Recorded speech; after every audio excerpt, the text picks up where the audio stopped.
Recording.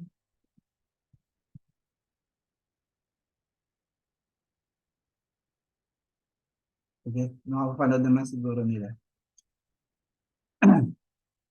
Let's try to see the application. Ano? Sabi niyo naman, bakit puro structure lang yan? Ganon, mine-memorize lang. Wala naman atang application yan. Ano ba ang, Bueno. Ay, mute? buwang ka ba? Nakamute lang.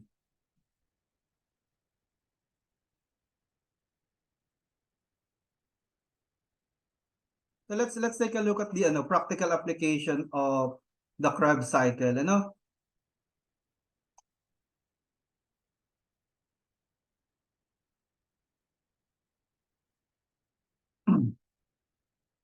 Ayan. Before we go, ito yung ito yung succinate. The succinate is producing FAD, FADH2, no? Not the usual NADH2. Kasi konti lamang yung energy na na-harvest from succinate to fumarate, not like the other reaction before, ano? So, ang FAD naman, vitamin B2 naman siya. Yun lang yun. So, yan yun, yung FAD. Riboflavin. Have you heard of riboflavin, vitamin B2? So, vitamin B1 is thiamine. Nakita nyo yun? Yun yung TPP, thiamine pyrophosphate. It is used in the conversion of pyruvate to acetyl-CoA. Tapos ito naman, sa succinate naman to ginagamit. Succinate to 6-FMO to fumarate, FMO, di ba? Yun. Riboflavin kasi yung B2. So, yung FAD ay flavin adenine dinucleotide. So, ito yung kanyang structure, FAD.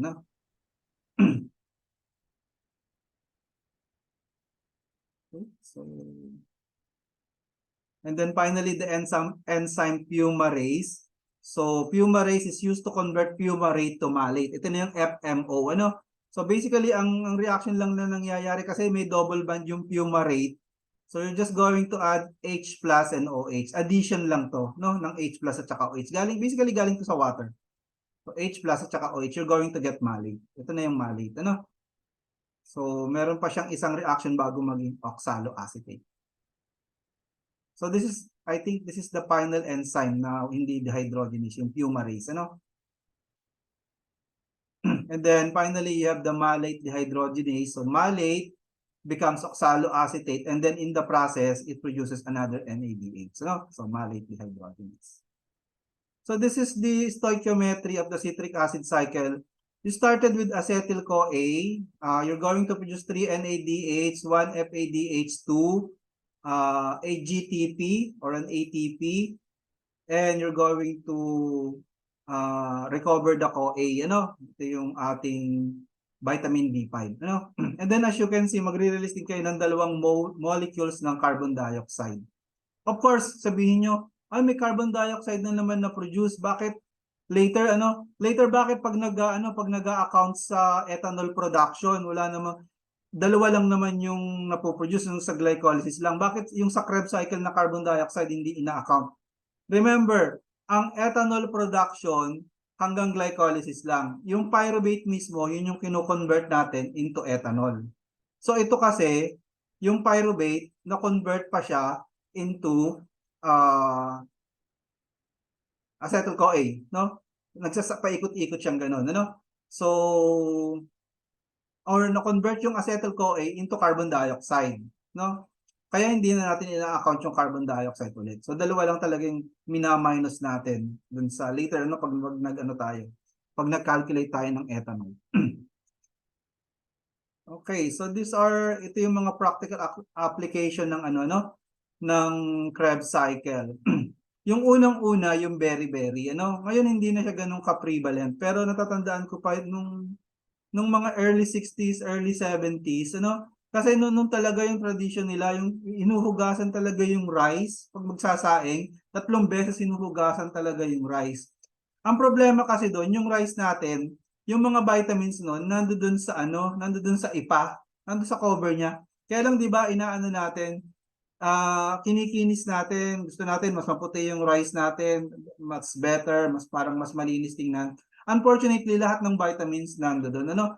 Kaya noong 60s, 70s, nagka-problema tayo, nagkaroon ng thiamine deficiency yung mga tao dito sa Southeast Asia, ano? Actually, dito sa Far East, no? Kasama yung China. So, ang tawag dun sa sakit is beriberi, no? Yung beriberi kasi it means sheep, no? 'Di ba yung mga sheep, syempre pag naglalakad yung tupa, they use 4 feet kasi apat naman talaga yung paano, no? Yung mga tao kasi may beriberi, they are very weak. They cannot stand. So they used to walk around the house using their hands. So para silang tupa. Ganun yung sintomas ng beriberi noon, ano? It's because of the rice. It's the staple food here in the Far East. Ano? Kaya nagkaroon ng beriberi. Kulang ng vitamin D. Tapos, yung mercury naman and arsenic acid reacts with pyruvate dehydrogenase. Ano? Thus disabling the enzyme. So remember, yung pyruvate dehydrogenase, yan yung nako-convert nung pyruvate into acetyl-CoA. So pag walang Krebs cycle, yun, namamatay din kasi wala kang energy. Hindi naman enough yung dalawang ATP na napuproduce ng glycolysis. Ano? So, this is sa ano yan, ano, kung nanonood kayo ng Alice in Wonderland, no? Meron dong phrase na mad as a hatter. Yung naggagawa ng hat, no? Kasi dati, nung gumagamit sila, pag naggagawa ng hat, nilalagyan nila ng mga mercuric compound para lumambot yung leather, no? Yung pore, how do you pronounce that? Yung leather, nilalagyan nila ng mercury compound para lumambot siya, para mas madaling ma-shape, and then yung mercury na yun na-absorb ng balat nila. So, pag kasi hindi lang sa nanghihina, hindi lang sa napo-poison, ang unang-unang na-attack yung mga brain cells. So, pag na-attack yung brain cells, nagkakaroon ng diferensya sa utak, no? Kaya yun, nagiging madness. So, kung napanood nyo na yung Alice in Wonderland, di ba ano ang pangalan ng actor doon? Di ba parang ano siya, kung ano yung sinasabi niya. Yan. And then, these are the final question on Stryer. Coenzymes, what are coenzymes required by the pyruvate dehydrogenase complex? Alam niyo na yan, ano? That's your TPP, thiamine pyrophosphate. Yung mga tanong. Distinguish between catalytic coenzyme and stoichiometric coenzyme. Yung CoA kasi, 1:1. Kaya stoichiometric coenzyme sila. Ano? Pero yung TPP, it just hastens the reaction. So, catalytic coenzyme yung TPP. Ano? Ito, a potent inhibitor, thiamine thiazolone pyrophosphate binds to pyruvate dehydrogenase about 20,000 times as strongly as the thiamine pyrophosphate. Okay, bakit ba siya nagbabind sa enzyme? Ito yung TPP, this is naturally occurring. This one is synthetic. So it is able to inhibit, hindi na nagpa-function yung pyruvate dehydrogenase pag present to, pag in-inject to sa'yo. Anong masasabi nyo? Magkamukha kasi yung shape nila. Basically, ganyan lamang yung general drug theory. Kinokopya lang natin sa mga medicine yung structure. Kamukha lang pero medyo may konting pagkakaiba. Ano? So, if you can see, yung hydrogen dito, pinalitan lang ng double bond O. Tapos, this is a drug now. Ganun lang yung mga drugs. No? Yan yung tinatawag nilang analog.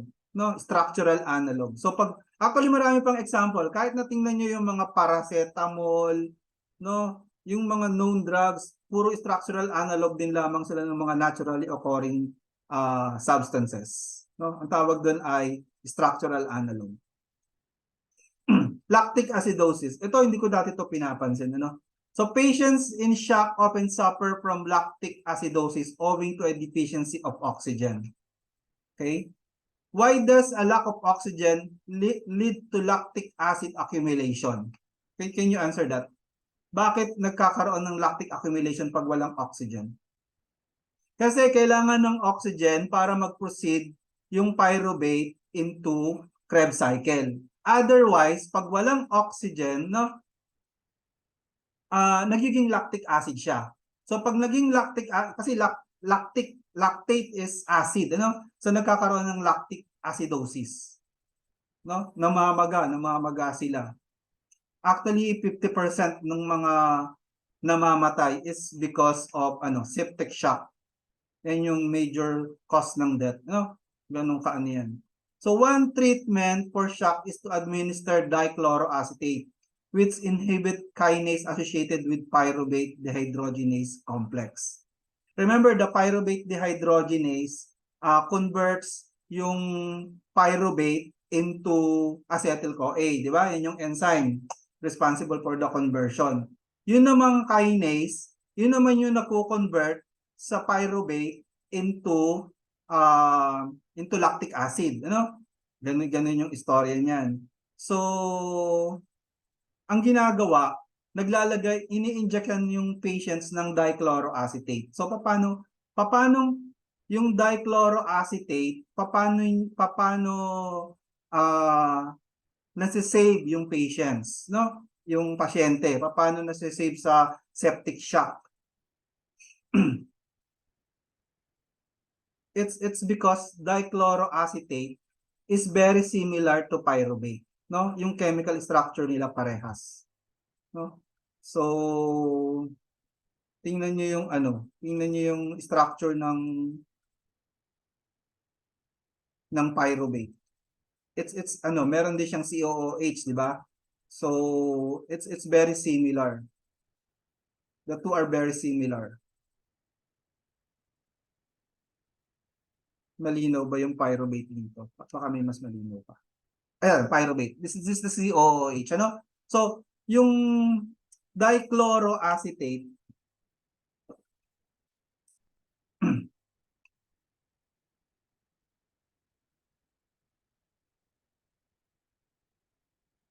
yung dichloroacetate, you have the acetate, syempre, you have, di ba, we have a carbon here, tapos you have the COOH here, no? Ito yan. Ganyan yung kanyang structure. Yan. Ito yung dichloro, meron lang siya ditong chlorine, tapos meron din siya ditong chlorine, dichloroacetate, ano? So it's very similar dun sa structure ng pyruvate. So basically, itong in-inject nyo sa patient na dichloroacetate, na very structural analog of pyruvate, imbis na yung pyruvate yung magbabind dun sa enzyme, ito yung magbabind. And then it permanently binds with the enzyme. So hindi na ngayon mag-aak yung kinase enzyme. Hindi niya na i-convert yun sa lactic acid. So mababawasan na yung lactic acid acidosis. Ano? Tapos itong pyruvate, dire-diretso na siyang mako-convert dun sa Krebs cycle. That's how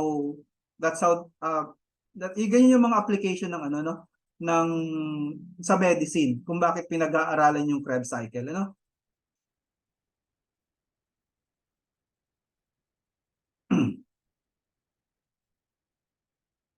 Yan, very personal sa akin to kasi yung mother ko na-operahan siya, tapos magaling na yun, pinailagaan namin, tapos nakakalakad na siya, 77 years old. Tapos bigla na lang nagkalagnat one day. Tapos dinala namin sa hospital, with meron pang ambulansya, ganun. Pero pagdating sa hospital, nagkaroon siya ng septic shock. Similar to this one. Tapos dire-diretso na. I still remember this, tinatanong ko yung mga doktor kung totoo ba yung pinag-aaralan namin sa biochem na nilalagyan ng dichloroacetate, yung dextrose para mabawasan yung septic shock. Oo daw, nilalagyan naman daw nila. Kaya lang wala na rin talaga. Ganun. yung cousin ko, meron kasi siyang 5 years ago na-diagnose siya na meron siyang brain tumor. So dati nasa kasi yun, nasa call center, ano? Tapos later nag-migrate siya sa Canada. Pero nung nasa Canada, biglang umiihi na lang siya, ganun. Tapos na-discover nila may brain tumor pala, ano? Pero tinanggal yung brain tumor, pero after 5 years bumalik na naman. And then nung bumalik, wala na talaga. Hindi, dahan-dahan na. Ganun din, nagkalagnat din, and then dinala sa hospital, septic shock din. Ganun. Sabi nila, actually more than 50%, ito talaga yung nagiging final, ito yung nagiging cause of death, sepsis, no? Yan. That's your lactic acidosis. Patient in shock often suffer from lactic acidosis owing to a deficiency of oxygen. Ano? Siguro hindi na kasi masyadong humihinga. I don't know. Why does lack of oxygen lead to lactic acid accumulation? Kasi nga, so kulang na siguro yung kanilang respiration. So, hindi na makapag-Krebs cycle, mag-accumulate yung lactic acid na mamagana sila. So, treatment is dichloroacetate. Dichloroacetate is structural analog ng pyruvate. So, inhibit niya, hindi na makukonvert yung iba-block niya na yung enzyme. Tapos para mag-proceed yung Krebs cycle, para makarecover, may energy. Nakalagay naman dito yung answer. Pero try to read the book. It's very good.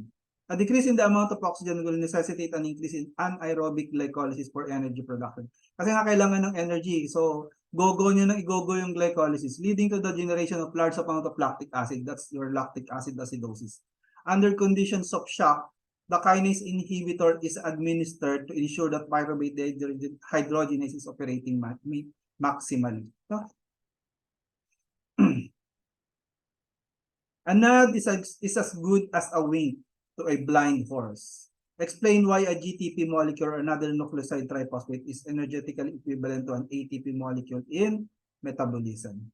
And basically, the answer here is yung GTP kasi nakukonvert din sa ATP. Actually, maganda lang dito talaga yung ANAD is as good as a wink to a blind horse, no? Diba? Yung kindot ka na ng kindot kay crush, hindi ka naman pinapansin, parang bulag. So, let's end our meeting with that. Let me check your attendance first before we go.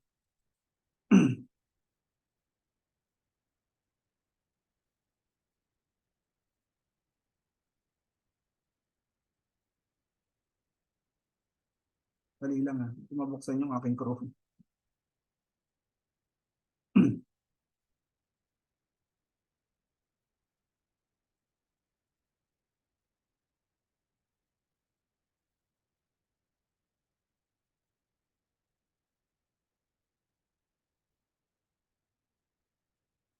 Pupuno na siguro yung hard disk ko. Yung SSD. Dali lang. 7, 2 to 7 na pala.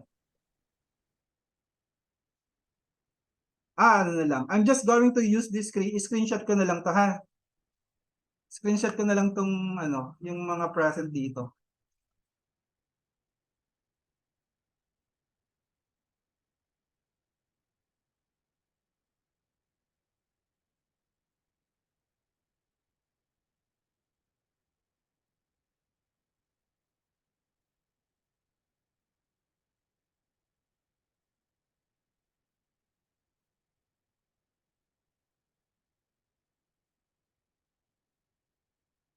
Kaya lang, check ko lang kung na-capture ng ayos.